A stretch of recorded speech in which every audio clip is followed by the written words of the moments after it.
Good morning all of you.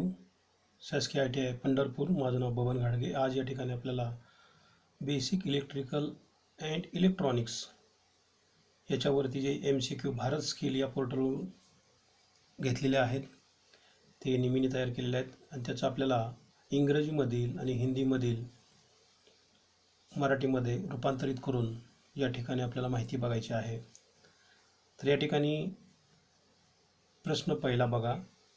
प्रश्न पहिला या ठिकाणी असा विचारलेला आहे की which material is the non conductor of electricity. या ठिकाणी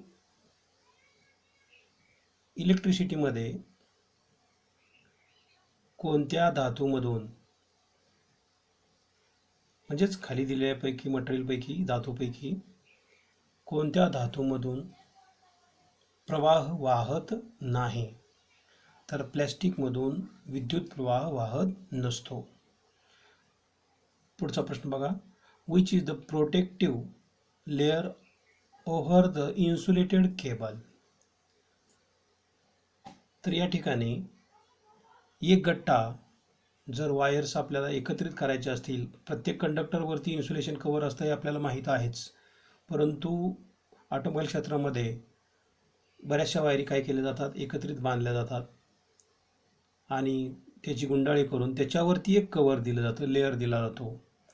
तर त्याला म्हटलं जातं शिल्डिंग. त्यानंतर पुढे बघा. या ठिकाणी ही जी आकृती दाखवलेली आहे याचं या टर्मिनलचं नाव काय असं विचारलेलं आहे. तर या ठिकाणी याचं नाव आहे एरो टाईप. त्यानंतर पुढे बघायचं आपल्याला. What is the unit of electrical resistance. Electrical रेजिस्टन्सचं युनिट काय आहे. तर इलेक्ट्रिकल रेजिस्टन्सचं जे युनिट आहे ओहम आहे. आता या ठिकाणी विद्युत विरोध हे कशामध्ये मोजलं जातं असं विचारलेलं आहे. तर त्याचं युनिट आहे ओहम. त्यानंतर बघा. Which is the best electrical conductor of material. वीज प्रवाह वाहून नेण्याकरता चांगला वाहक कोण आहे.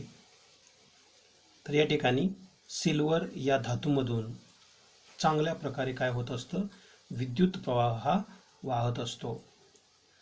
त्यानंतर पुढे बघा. पुढचा भाग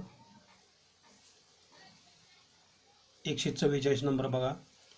how to find the suitable size of starting motor cable. Starting motor cable जी आपण जोडतो ही नेमकी कशावरून ठरवतो की ही आपल्याला हीच केबल जोडायला पाहिजे. म्हणजेच उदाहरणार्थ पाईपलाईन. समजा तुमची 500 HP मोटर आहे, तर तुम्ही डिलिव्हरी पाईपला किती इंचची पाईप जोडणार. तर साधारणपणे 3 इंच पाईप काय करतो आपण वापरतो. त्याच्यापेक्षा कमी जर साईजची वापरली तर काय होतो, त्याच्यामध्ये दबाव वाढतो. तर तो दबाव वाढू नये याकरता आपण काळजी घेतो. तसंच या ठिकाणी करंट रेटिंग म्हणजे प्रवाह जो वाहणार आहे त्याचे रेटिंग किती आहे त्यानुसार केबल काय करतो आपण वापरतो. त्यानंतर पुढचा प्रश्न बघा. What type of relay is used in automobile horn circuit. स्वयंचलित म्हणजेच ऑटोमोबाईल क्षेत्रामध्ये हॉर्न सर्किटसाठी जो वापरला जाणारा जो रिले आहे तो प्रकार कोणता आहे. तर हॉर्न सर्किटमध्ये रिले जो असतो तो इलेक्ट्रोमॅग्नेटिक असतो, म्हणजे चुंबकीय शक्तीद्वारे काम करतो. त्यानंतर पुढे बघा. Which type of solenoid switch is used in starter motor. Starter मोटरमध्ये जे सोलेनॉइड स्विच वापरलेला असतं तो प्रकार नेमका कोणता असतो. तर ते सुद्धा येतं इलेक्ट्रोमॅग्नेटिक, म्हणजे चुंबकीय शक्तीद्वारे तो काय करतो, स्टार्टर मोटर मधला सोलेनॉइड स्विच कार्य करत असतो. त्यानंतर पुढचा प्रश्न बघा. Which material have the characteristic of conduction and insulation. आता या ठिकाणी कंडक्शन आणि इन्सुलेशन दोन्ही कोणत्या धातूचा असा गुण आहे, तर त्याला काय म्हटलं जातं? सेमी इन्सुलेटर म्हटलं जातं. काय म्हटलं जातं? Semi insulator. दोन्ही गुण असतात. कोणते गुण? कंडक्शन आणि इन्सुलेशनचं. त्यानंतर पुढचा प्रश्न बघा. What is the name of part mark as x. म्हणजे या ठिकाणी आकृती दिलेली आहे, त्या आकृतीमध्ये जो एक्स मार्क दाखवलेला आहे त्याचं नाव विचारलेलं आहे. हे आहे हॉर्न सर्किट. ही बॅटरी आहे, केबल दिलेले आहेत, ह्या वायरी वगैरे जोडलेल्या आहेत, सर्किट दिलेलं आहे, हॉर्न बटन वगैरे दिलेलं आहे आणि हा एक भाग दिलेला आहे आणि हे हॉर्न आहेत. आणि हॉर्नच्या त्या ठिकाणी काय केलं? आर्थिंग वगैरे दिलेली आहे हॉर्न, आणि याचं नाव विचारलेलं आहे. तर याचं नाव या ठिकाणी येतं रिले. तर कसला रिले येतो? Horn relay. काय उत्तर येतं? Horn relay. त्यानंतर पुढचा प्रश्न बघा. Which logic gate having the circuit connected with switches in series. आता या ठिकाणी लॉजिक गेट जे आहे हे सिरीज सर्किटमध्ये जोडलेलं आहे. तर ते कोणतं सर्किट किंवा गेट आहे सर्किटमध्ये जोडलेलं आहे, त्या गेटचं नाव काय? तर त्याचं नाव येतं अँड गेट. याला काय म्हटलं जातं?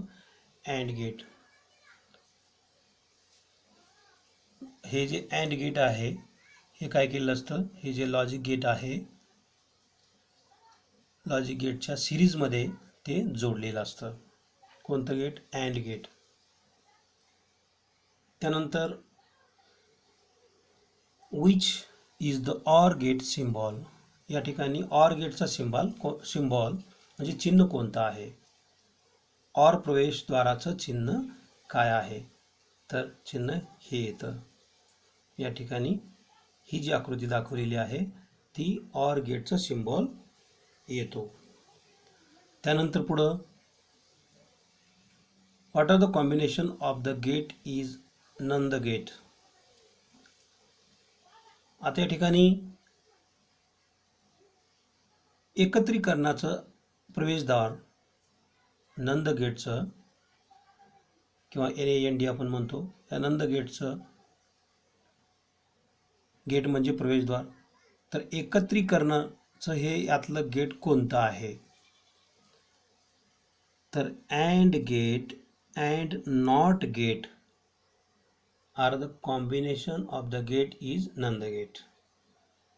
म्हणजे अँड गेट आणि नॉट गेट हे कसले आहेत? नंद गेटचे एकत्रीकरणामधले गेट आहेत, प्रवेशद्वार आहेत.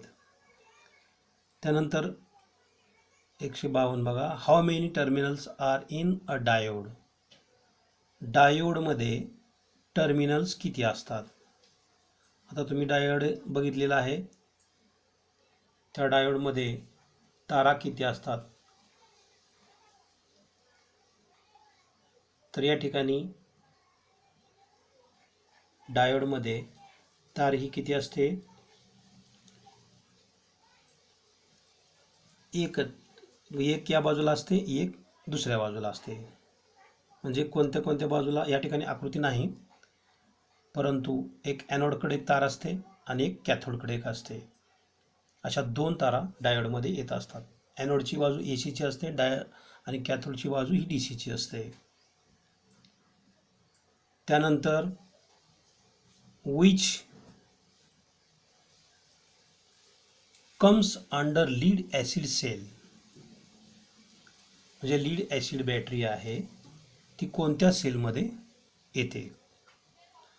तर लीड ॲसिड बॅटरी जी आहे ती सेकंडरी सेल बॅटरीमध्ये येते. म्हणजे लीड ॲसिड बॅटरी जर डिस्चार्ज झाली तर ती परत चार्ज करून आपण वापरू शकतो, म्हणून याला काय म्हटलेलं आहे?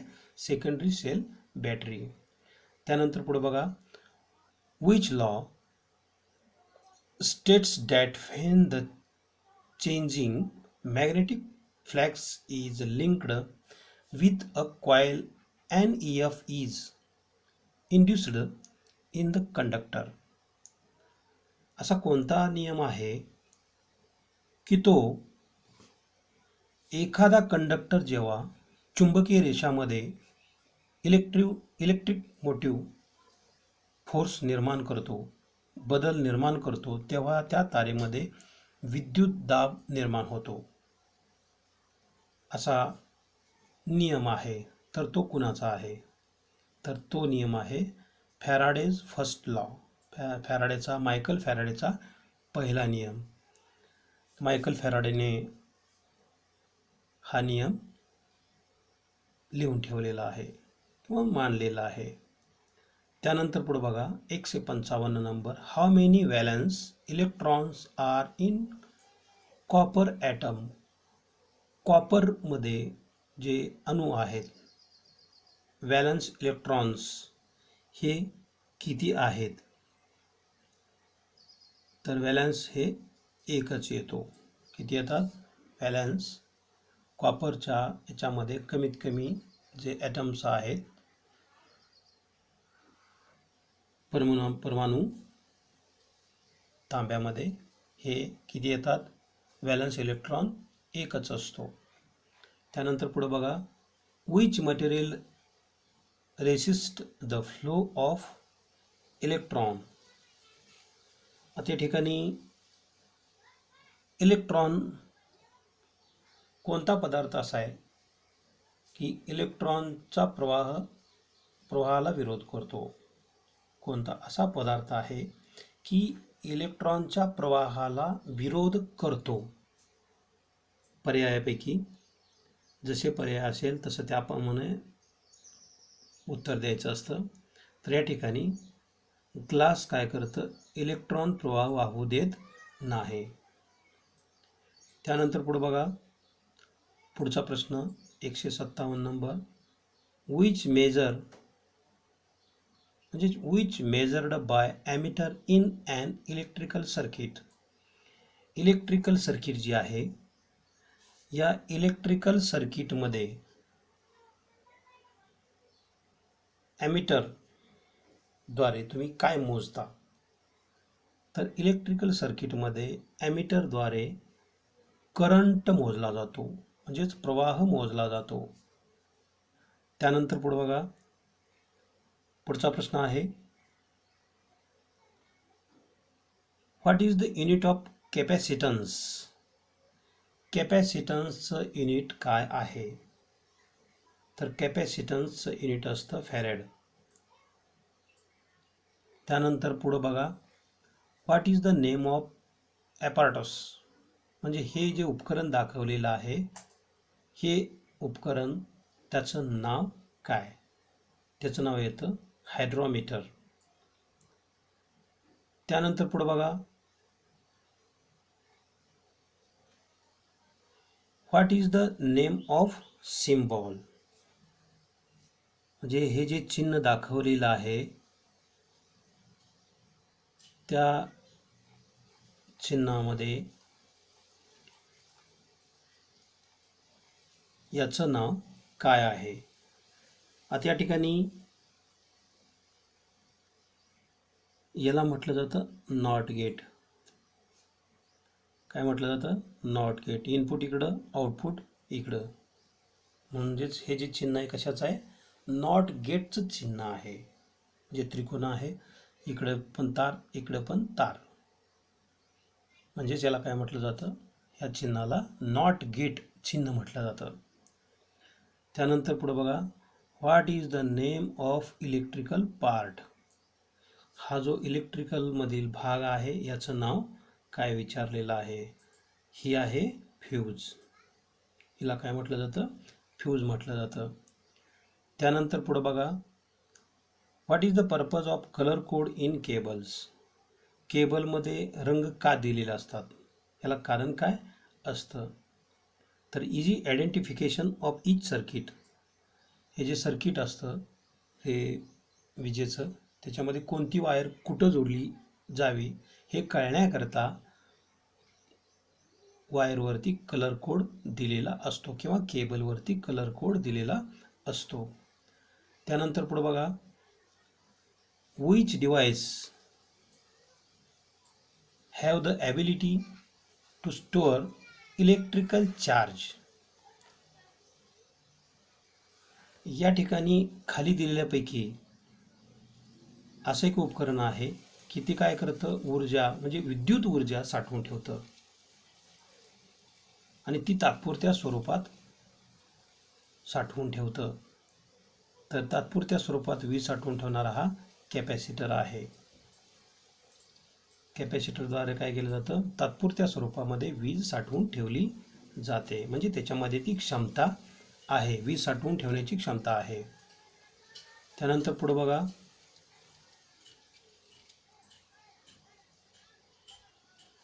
पुढचा भाग 164 नंबर बघा, what is the energy conservation of battery during discharge. Battery ज्या वेळेला डिस्चार्ज होत असते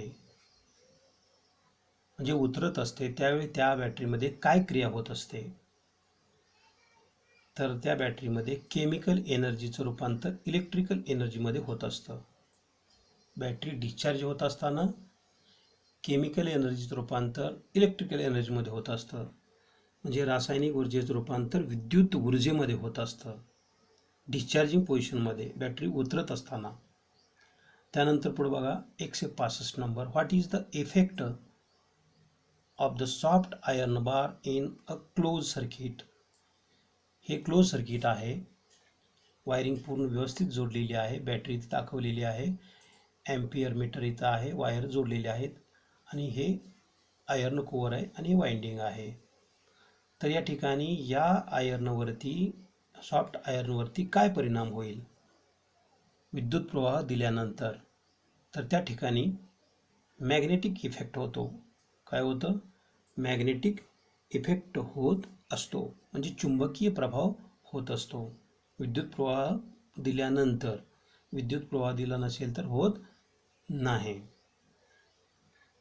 त्यानंतर what is the name of electronic symbol.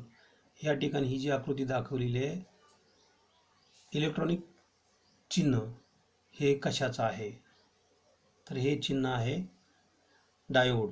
याला काय म्हटलं जातं, डायोड. त्यानंतर बघा, which electronic component is used as a solid state switch.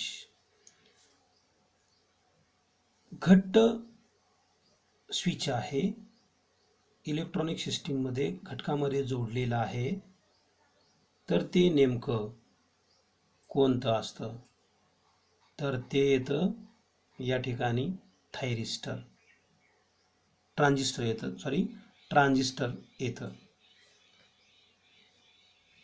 ट्रान्झिस्टरमध्ये काय केलेलं असतं, घट्ट स्विच जोडलेलं असतं. त्यानंतर पुढे बघा 168, what is the name of electrical measuring instrument. हे जे मेजरिंग इन्स्ट्रुमेंट दाखवलेलं आहे या ठिकाणी, याचं नाव काय, तर ह्याचं नाव येतं मल्टीमीटर. याला काय म्हटलं जातं, मल्टीमीटर म्हटलं जातं. त्यानंतर पुढे बघा, पुढचा भाग इथं विचारले, what is the name of part marked as x in nucleus. तर या ठिकाणी हा जो बाण दाखवलेला आहे याचं नाव काय, तर त्याचं नाव येतं प्रोटॉन. लक्षात तुम्ही ठेवायचं की पॉझिटिव्ह म्हटलं की प्रोटॉन येतं, निगेटिव्ह म्हटलं की न्यूट्रॉन येतं. हा ठोकताळा तुम्ही काय करा, सततपणे लक्षात ठेवा. पॉझिटिव्हवरती चिन्ह असेल तर प्रोटॉन लिहायचं आणि एनवरती बाण असेल तर न्यूट्रॉन लिहायचं, कायम लक्षात ठेवायचं. त्यानंतर पुढचा प्रश्न आहे बघा, how the flow of electron is called. म्हणजे या ठिकाणी इलेक्ट्रॉनमधून करंट वाहण्याचा यालाच काय म्हटलं जातं? इलेक्ट्रॉनच्या प्रवाहाला करंट म्हटलं जातं. तर उत्तर येतं करंट. म्हणजेच इलेक्ट्रॉन वाहत असताना नेमकं काय होत असतं? करंट वाहत असतो, त्यालाच इलेक्ट्रॉन म्हटलं जातं. त्यानंतर पुढे बघा, पुढचा प्रश्न आपल्याला बघायचा आहे 171. बघा, what is the material of positive plate in lead acid battery? Lead acid बॅटरीमध्ये पॉझिटिव्ह प्लेटचं मटेरियल कोणतं असतं? तर लेड पेरॉक्साईड या मटेरियलपासून लीड ॲसिड बॅटरी साठी मटेरियल वापरलं जातं. म्हणजे लेड ॲसिड बॅटरीमध्ये पॉझिटिव्ह प्लेटसाठी कोणतं मटेरियल वापरलं जातं? लेड पेरॉक्साईड हे मटेरियल वापरलं जातं. त्यानंतर what is the use of tool for joining of wires? या ठिकाणी हे जे टूल आहे, ही जोडण्याची जी प्रक्रिया आहे, याला काय म्हटलं जातं? तर त्याला म्हटलं जातं क्रिम्प द टर्मिनल. काय म्हटलं जातं? Crimp the terminal. त्यानंतर पुढे बघा, what is the purpose of fuse in electrical circuit? Electrical विद्युत विभागामध्ये किंवा जे सर्किट असतं इलेक्ट्रिकल सर्किट, त्याच्यामध्ये फ्यूजचा काय उद्देश असतो? तर फ्यूज द्यायचा एक उद्देश असतो प्रोटेक्टिव्ह डिव्हाइस. म्हणजे जी वायरिंग असतं ते वायरिंग जळण्यापासून वाचविणे याकरिता फ्यूज दिलेली असते. त्यालाच काय म्हटलं जातं? Protective device. त्यानंतर पुढे बघा, what is the mixture of battery electrolyte? Battery इलेक्ट्रोलाइटमध्ये इलेक्ट्रोलाइट म्हणून कशाचा उपयोग केला जातो? म्हणजेच लीड ॲसिड बॅटरीमध्ये इलेक्ट्रोलाइट म्हणून कशाचा उपयोग केला जातो? तर या ठिकाणी सल्फ्युरिक ॲसिड आणि डिस्टिल्ड वॉटरचा उपयोग इलेक्ट्रोलाइट म्हणून केला जातो. त्यानंतर पुढे बघूया आपण पुढचा प्रश्न. या ठिकाणी बघा 175 number. Which law states that the magnitude of the induced EMF of equal to the rate of change of flux linkage? खालीलपैकी असा एक नियम आहे की तो काय करतो? इलेक्ट्रिक मोटिव्ह फोर्सची तीव्रता तारेच्या वेटोळ्यासह फ्लॅक्स लिंकेज बदलण्याच्या दरा इतकाच असतो आणि तो एक प्रवाहाचा दुवा आहे. तर हा नियम कुणाचा आहे? तर तो नियम आहे फॅराडेचा दुसरा नियम. काय नियम आहे बघा? प्रेरित इलेक्ट्रोमोटिव्ह फोर्सची तीव्रता तारेच्या वेटोळ्यासह म्हणजेच कॉइलसह फ्लॅक्स लिंकेज म्हणजेच प्रवाह लिंकेज बदलण्याच्या दरा इतकाच असतो. त्यालाच प्रवाहाचा दुवा असं म्हटलं जातं, म्हणजेच फॅराडेचा दुसरा नियम. त्यानंतर पुढे बघा, which logic gate having the circuit connected with switches in parallel? या ठिकाणी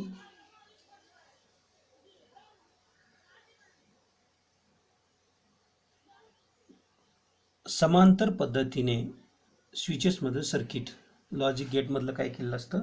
जोडलेलं असतं. म्हणजे हे लॉजिक गेट जे आहे ते समांतर पद्धतीनं जोडलेलं असतं. त्याबरोबर कोणतं गेट म्हणजे प्रवेशद्वार जोडलेलं असतं?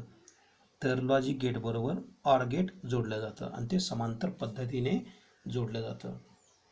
त्यानंतर पुढे बघा, what are the combination of the gate is nor gate?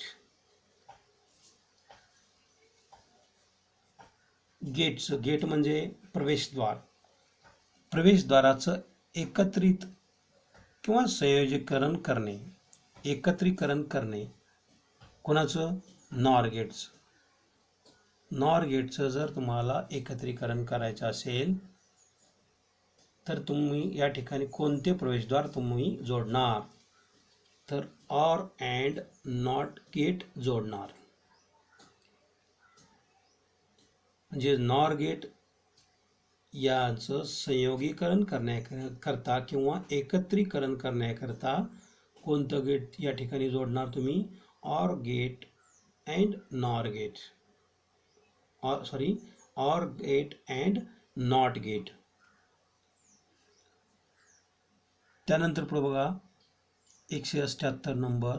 What is the name of logic gate symbol? आता या ठिकाणी हा जो सिम्बॉल आहे हा कोणता आहे? म्हणजे सिम्बॉल म्हणजे चिन्ह दाखवलेलं आहे, तर हे चिन्ह कशाचं आहे? तर हे चिन्ह आहे नॉर गेटचं. इनपुट 2 या ठिकाणी इनपुट 2, इनपुट बी एक आहे, ए एक आहे आणि आउटपुट एकच आहे. याला नॉर गेट म्हटलं जातं. काय म्हटलं जातं? Nor gate. त्यानंतर पुढे बघा या ठिकाणी गेटचे परत चिन्ह दाखवलेलं आहे, तर हे चिन्ह कोणतं येतं? तर या ठिकाणी हे जे चिन्ह येतं नंद गेट. कसलं? Nand gate. हे कसलं गेट आहे? Nand gate, NAND, nand gate. Okay. त्यानंतर पुढे बघूया आपण which prevent the formation of sulphation on the battery terminals. म्हणजेच बॅटरीवरती सल्फेशन म्हणजेच पांडुरका भाग येऊ नये म्हणून तुम्ही काय कराल? तर त्या बॅटरीच्या टर्मिनलला पॉलिश पेपरने, मऊ पॉलिश पेपरने घासून आतील बाजूने पेट्रोलियम जेली लावली जाते. ही पेट्रोलियम जेली लावल्यामुळं बॅटरीवरती सल्फेशन येत नाही. त्यानंतर पुढे बघा which property of material oppose the flow of electron. या ठिकाणी प्रवाह वाहत असताना इलेक्ट्रॉन मधून काय व्हायला लागलाय? खालीलपैकी सामग्रीमधील कोणता असा एक गुण आहे की तो इलेक्ट्रॉन प्रवाह वाहत असताना विरोध करतो? तर तो आहे इन्सुलेटर. इन्सुलेटरमधून इलेक्ट्रॉनचा प्रवाह होत नसतो, वाहत नसतो. त्यानंतर पुढे बघा what is the formula of calculate total resistance of R1 and R2 in parallel circuit. Parallel सर्किटमध्ये R1 आणि R2चा विरोध टोटल म्हणजे पूर्णतः विरोध मोजण्याकरता कोणतं सूत्र आहे? तर या ठिकाणी पूर्णतः विरोध मोजण्याकरता हे सूत्र आहे 1/R बरोबर 1/R1 अधिक 1/R2. हे सूत्र आहे. कोणत्या सर्किटमध्ये? पॅरलल सर्किटमध्ये. सिरीज सर्किटमधलं वेगळं असतं आणि पॅरलल सर्किटमधलं हे आहे. आणि तो विरोध मोजण्याकरता आहे. आणि तो विरोध कसला? टोटल, पूर्णतः विरोध मोजण्याकरता हे सूत्र दिलेलं आहे. त्यानंतर पुढे बघा पुढचा भाग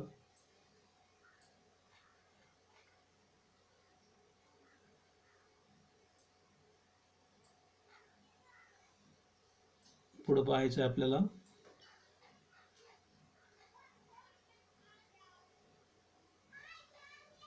इथं